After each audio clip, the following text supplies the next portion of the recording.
Hi மக்களே, நான் கணேஷ். நீங்கள் பார்த்துட்டு இருக்க சேனல் ரூபி 360. இன்றைக்கி நம்ம என்ன பார்க்க போகிறோம் அப்படின்னு பார்த்தீங்கன்னா, கோல்டு ETF இல்லாட்டி கோல்டு ஃபிசிக்கல் கோல்டு எது வந்து பெஸ்ட்டு அப்படிங்கிறத பார்க்கலாம். அதுக்கு முன்னாடி நம்ம வந்து எந்த ஃபார்ம்லலாம் கோல்டை வந்து இன்வெஸ்ட் பண்ணலாம் அப்படிங்கிறத பார்க்கலாம். ஃபஸ்ட் வந்து கோல்டு ETF எடுத்துப்போம். ETF வந்து எக்ஸ்சேஞ்ச் ட்ரேடட் ஃபண்ட் அப்படின்னு நம்ம சொல்கிறோம். இது கோல்டு மட்டும் இல்லாமல் பாண்டோ இல்லை ஸ்டாக்கோ எல்லாத்தையுமே வந்து ETF ஃபார்மில் வந்து நம்ம ட்ரேட் பண்ணிக்க முடியும்.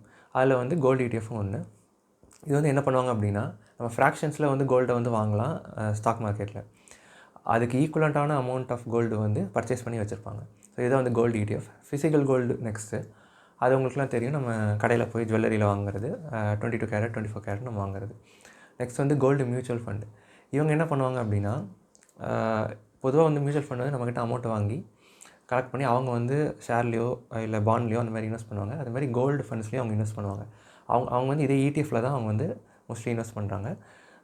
இதில் வந்து இவங்களோட எக்ஸ்பென்ஸ் ரேஷியோ வந்து கோல்டு ETF விட ஹையராக இருக்கும். நெக்ஸ்ட் வந்து சவரின் கோல்டு பாண்ட். இது வந்து 2015 வந்து RBI வந்து இஷ்யூ பண்ணது. இது என்னென்னா, ஒரு பாண்ட் எப்படி இதாகுமோ அது மாதிரி தான். டென்யூர் இருக்கும், 8 இயர்ஸ் இருக்கும். அது நம்ம வந்து 1 கிராம் கணக்கில் வந்து வாங்கலாம். இதுக்கு வந்து இன்ட்ரெஸ்ட் ரேட் வந்து 2.5% வந்து இன்ட்ரெஸ்ட் ரேட் வந்து கொடுக்குறாங்க. அதுக்கப்புறம் இது 8 இயர்ஸ் கழித்து இதோட கேபிட்டல் அப்ரிசியேஷனுக்கு வந்து நமக்கு வந்து டேக்ஸ் கிடையாது, டேக்ஸ் ஃப்ரீ அப்படின்னு பண்ணியிருந்தாங்க. பட் இதில் என்ன பிரச்சனை அப்படின்னா, 2024 வந்து ஒரே ஒரு இது தான் இஷ்யூ பண்ணியிருக்காங்க. 2023 வந்து 4 தான் பண்ணியிருக்காங்க. ஸோ சப்ளை வந்து கம்மியாக இருந்ததுனால மக்கள்லாம் வந்து ETFக்கு வந்து டைவடிச்சிட்டாங்க. நெக்ஸ்ட் வந்து டிஜிட்டல் கோல்டு வந்து சிமிலர் டு ஃபிசிக்கல் கோல்டு தான். ஆனால் நீங்கள் வாங்கும்போது இதுக்கும் GST இருக்கும். ஈக்குவலண்ட்டான கோல்டு நம்ம எவ்வளோ வந்து இது பண்ணுறோமோ அதுக்கு ஈக்குவலண்ட்டான கோல்டு வந்து 99.9 பியூரிட்டியில் வந்து வாங்கி வைப்பாங்க. ஸோ ஒன்ஸ் வந்து 1 கிராம் சேர்த்த உடனே, இது வந்து 10 ருபீஸ்லேருந்து நம்ம சேர்க்கலாம். ஸோ ஒன்ஸ் வந்து 1 கிராம் சேர்த்த உடனே நம்ம இன்கேஷ் பண்ணிக்கலாம், இல்லைனா வந்து கோல்டை வந்து வாங்கிக்கலாம் வித் GST. ஸோ இதை வந்து டைப்ஸு. நியூஸ் என்ன அப்படின்னா, ஃபிசிக்கல் கோல்டு வந்து கோல்டு ETFை விட அதிக ரிட்டர்ன்ஸ் வந்து கொடுத்துருக்கு, CAGR வந்து அதிகமாக கொடுத்துருக்கு அப்படின்னு சொல்லி 5 இயர்ஸ் 10 இயர்ஸ் 15 இயர்ஸில் வந்து கால்குலேட் பண்ணியிருக்காங்க. இது எப்படின்னா, 5 இயர்ஸில் வந்து 20% CAGRும், 10 இயர்ஸில் வந்து 12%ம், 15 இயர்ஸில் வந்து 11% CAGRும் ஃபிசிக்கல் கோல்டு வந்து கொடுத்துருக்கு.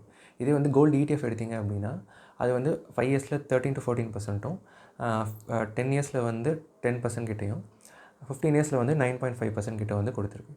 ஸோ இப்படி பார்க்கும்போது கோல்டு ETF வந்து கம்மி ரிட்டர்ன்ஸ் தான் தந்திருக்கு. பட் ஆனால் ஃபிசிக்கல் கோல்டில் வந்து நிறைய டிஸ்அட்வான்டேஜ் இருக்குது. ஏன்னா நம்ம வாங்கும்போது GSTக்கு கொடுக்கணும் 3%. இது மேக்கிங் சார்ஜஸ் அந்த மாதிரி இருக்கும். இப்போ ஜுவல் வாங்குகிறோம் அப்படின்னா மேக்கிங் சார்ஜஸ் இருக்கும். ஸோ அந்த மேக்கிங் சார்ஜஸ்க்கு 5% GST போடுவாங்க. அப்புறம் வாங்கினக்கப்புறம் அதை நம்ம மெயின்டைன் பண்ணணும். அதை வந்து ஸ்டோர் பண்ணி வைக்கணும், லாக்கர்ஸ் வேணும். ஒன்று வீட்டில் இது பண்ணணும், அப்படி இல்லாட்டி வந்து நம்ம பேங்க்கில் லாக்கர் இது பண்ணணும். அதுக்கு வந்து இயர்லி நம்ம சார்ஜஸ் கொடுக்கணும் லாக்கருக்கு. இன்னொன்று, இப்போ இந்த லாக்கரில் வைக்கிறதுக்கு இன்சூரன்ஸ் இருக்காது. இப்போ வீட்டில் வச்சாலும் சரி, பேங்க்கில் வச்சாலும் சரி, அதுக்கு நம்ம இன்சூரன்ஸும் பண்ணணும். ஆனால் பேங்க்கில் இப்போ வந்து அது திருட்டு போயிடுச்சோ இல்லை வந்து ஏதாவது டிசாஸ்டர்னால ஏதாவது ஆயிடுச்சுன்னா அதுக்கு வந்து பேங்க் பொறுப்பேற்காது. நம்ம அதுக்கு மறுபடியும் வந்து ஜென்ரல் இன்சூரன்ஸ் வந்து அதுக்கு போடணும். ஸோ இவ்வளோ ஒர்க் அதில் இருக்கிறதுனால வந்து அது டிஸ்அட்வான்டேஜாக வந்து கோல்டு வந்து இருக்குது. மோஸ்ட் கோல்டு நம்ம பர்ச்சேஸ் பண்ணுறது வந்து இம்போர்ட்டட் தான் வருது. ஸோ 85% ஆஃப் த கோல்டு வந்து இம்போர்ட்டட் தான். ஸோ இதனால் என்ன ஆகுதுன்னா, ஃபாரெக்ஸில் வந்து ரிசர்வ்ஸ் குறையும். ஏன்னா கோல்டு நம்ம இம்போர்ட் பண்ணும்போது டாலர்ஸ் வந்து வெளியில் போகுது, அதனால் ரிசர்வ்ஸ் வந்து குறையுது. ஸோ இதனால் எந்த கவர்மெண்ட் வந்தாலும் அதை டிஸ்கரேஜ் பண்ண தான் செய்வாங்க. அதனால் அதர் ஃபார்ம்ஸில் வந்து ரொம்ப அட்ராக்டிவாக நமக்கு வந்து கோல்டு வந்து செல் பண்ணவோ இது பண்ண தான் பார்ப்பாங்க. ஸோ நம்ம என்ன பண்ணணும்னா, ரெண்டுமே பர்ச்சேஸ் பண்ணணும். அது எப்படிங்கிறத பார்ப்போம். ETFல என்ன அட்வான்டேஜ் அப்படின்னா, ETFல வந்து உங்களுக்கு எக்ஸ்பென்ஸ் ரேஷியோ வந்து இயர்லி தான் இருக்கும். எல்லாமே ரொம்ப கம்மியாக தான் இருக்கும். அது போக நீங்கள் ஃப்ராக்ஷன்ஸில் வாங்கிக்கலாம். ஈக்குவலண்ட்டாக அவங்க வந்து அங்கே டிரான்ஸ்பரண்ட்டாக கோல்டு வந்து வாங்கிட்டுருக்காங்க புல்லியனில். ஸோ அதனால் இது ரொம்ப சேஃப் அப்படிங்கிறது தெரியுது. இதில் இன்னொன்று என்னென்னா, லிக்விடேட் பண்ணிக்கலாம். இப்போ கோல்டுனா நீங்கள் ப்ளெஸ் பண்ணால் தான் உடனே கிடைக்கும். கோல்டு வந்து நம்ம ஃபிசிக்கல் கோல்டை வந்து செல் பண்ணி நம்ம பார்த்துருக்க மாட்டோம். அது வந்து அவ்வளோ சீக்கிரம் கிடைக்காது நமக்கு. இதே வந்து ETFனால் நீங்கள் உடனே லிக்விடேட் பண்ணி அன்றைக்கி கூட காசை வெளியில் எடுத்துடலாம். நீங்கள் ஸ்டாக் மார்க்கெட்டில் இது பண்ணி வித்ட்ரா பண்ணி எடுத்துடலாம். அதனால் லிக்விடேட் வந்து பெட்டராக இருக்குது. நெக்ஸ்ட்டு வந்து டேக்ஸ் வந்து பார்த்திங்கன்னா, ஃபிசிக்கல் கோல்டு வந்து இப்போ நீங்கள் வந்து விற்கணும் அப்படின்னு முடிவு பண்ணிங்கன்னா 2 இயர்ஸ்க்குள்ளே நீங்கள் விற்றிங்கன்னா அது வந்து உங்களுக்கு டேக்ஸ் ஸ்லாப்குள்ளே தான் வரும், விச் இஸ் ஹையர். 2 இயர்ஸ்க்கு அப்புறம் போனால் தான் அது வந்து லாங் டேர்ம் கேபிட்டல் கெயினில் வந்து போகும். இதே வந்து ETF எடுத்திங்கன்னா 1 இயரில், அதாவது 12 மந்த்ஸ்க்குள்ளே நீங்கள் செல் பண்ணால் தான் உங்கள் இன்கம் டேக்ஸ் ஸ்லாப் கீழே வரும். ஏன்னா அது மோஸ்ட்லி 15-20% இல்லை 30% கூட இருக்கும்.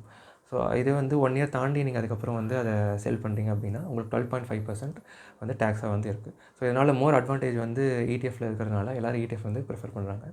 இந்த வருஷம் வந்து போன வருஷத்தை கம்பேர் பண்ணும்போது 4 மடங்கு அதிகமாக, அதாவது 1256 கோடி வந்து இடிஎஃப்ல, கோல்டு இடிஎஃப்ல வந்து நம்ம அதிகமாக இன்வெஸ்ட் பண்ணியிருக்கோம். அதில் ரொம்ப இன்ட்ரெஸ்ட் காட்டுறோம். இதுக்கு ரீசன் வந்து ஃபிசிக்கல் கோல்டு மெயின்டைன் பண்ணுற கஷ்டம், இன்னொன்று வந்து எஸ்ஜிபி வந்து வரல. ஸோ இது 2 தான் மெயின் ரீசனாக வந்து இருக்குது.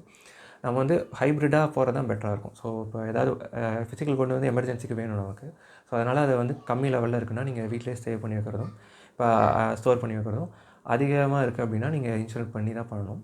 ஸோ அது மாதிரி பண்ணுறது வந்து கரெக்டாக இருக்கும். இது வந்து எப்படி கம்மியாக எதுவாக வாங்கலாம் அப்படின்னா ஃபிசிக்கல் கோல்டில் இங்கே வந்து காயினாக வாங்குறது, இது வந்து ஆர்னமெண்ட்டாக நீங்கள் போடல இன்வெஸ்ட்மெண்ட்டுக்கு தான் வாங்குறீங்க அப்படின்னா நீங்கள் காயினாக வாங்குறதோ இல்லை வேறு ஏதோ ஃபார்மில் வாங்குறதோ இந்த மேக்கிங் சார்ஜஸ்லாம் குறைக்கிறத பார்க்கலாம். அது போக என்ன பண்ணலாம் அப்படின்னா ஸ்டோரேஜுக்கு வந்து நம்ம வந்து ப்ளெட்ஜ் பண்ண முடியும். இப்போ ப்ளெட்ஜ் பண்ணிங்க அப்படின்னா உங்களுக்கு 75% ஆஃப் த அமௌண்ட் வந்து தருவாங்க. பட் ப்ளெட்ஜிங் டைம் பீரியட் தான் ப்ராப்ளம் இங்கே. அது வந்து இப்போ நீங்கள் கோல்டு லோனாக வாங்குனீங்கன்னா 6 to 12 மந்த்ஸ்க்குள்ளே மறுபடியும் அதை நீங்கள் அவங்க மறுபடியும் ஃபுல்லாத்தையும் பே பண்ணிட்டு மறுபடியும் புது தான் போட சொல்கிறாங்க எங்களுக்கு தெரிஞ்சு. ஸோ நீங்கள் அப்படியே சிம்பிள் இன்ட்ரெஸ்ட் மட்டும் பே பண்ணுற மாதிரி இருந்தால் அது பெட்டராக தான் இருக்கும். எப்படி அப்படின்னா இப்போ நீங்கள் வந்து கோல்டு வாங்கிட்டு அதை வந்து ப்ளெட்ஜ் பண்ணுறீங்க, ப்ளெட்ஜ் பண்ணிட்டு உங்களுக்கு 75% அமௌண்ட் தராங்கன்னா அந்த அமௌண்ட்டை வந்து நீங்கள் வேறு எதுலையா இன்வெஸ்ட் பண்ணி இது பண்ணலாம். இந்த கட்டுற இன்ட்ரெஸ்ட்டை விட நீங்கள் பெட்டராக வந்து earn பண்ண முடியும். இது வழியாக என்ன ஆகுது அப்படின்னா உங்களுக்கு வந்து லாக்கர் எல்லாமே அங்கேயே சேவ் ஆகும். கோல்டு வந்து அவங்களுடைய பொறுப்பு ஆக்சுவலி. ஏன் அப்படின்னா அது இன்சூரன்ஸ் இல்லாமையே கோல்டு அங்கே எதாவது லாஸ் ஆச்சுன்னா அவங்க தான் பொறுப்பு அதில். ஸோ இதில் வந்து நீங்கள் சிம்பிள் இன்ட்ரெஸ்ட் மட்டும் பே பண்ணுற மாதிரி வரும் ப்ளெட்ஜ் பண்ணும்போது. பட் இது ரொம்ப காம்ப்ளெக்ஸ் டாஸ்க்கு, மறுபடியும் ஒரு வருஷம் எடுத்து போட்டு பண்ணிகிட்டு இருக்கணும். ஸோ இது அவ்வளோ எஃபெக்டிவாக இருக்காது. கொஞ்சம் தான் வச்சுருக்கீங்க, ஓரளவுக்கு போதுமான அளவுக்கு ஃபிசிக்கல் கோல்டு இருக்குன்னா இது வந்து தேவைப்படாது, இதுக்குன்னு பண்ணணும்னு அவசியம் இல்லை. ஸோ ஃபிசிக்கல் கோல்டு கொஞ்சமாக வச்சுட்டு ரிமைனிங் வந்து இடிஎஃப்ல இன்வெஸ்ட் பண்ணி அதில் லிக்விடேட் பண்ணுறது தான் வந்து பெட்டர் சொல்யூஷனாக இருக்கும். இந்த வீடியோ அவ்வளோதான். உங்கள் நேரத்துக்கு நன்றி.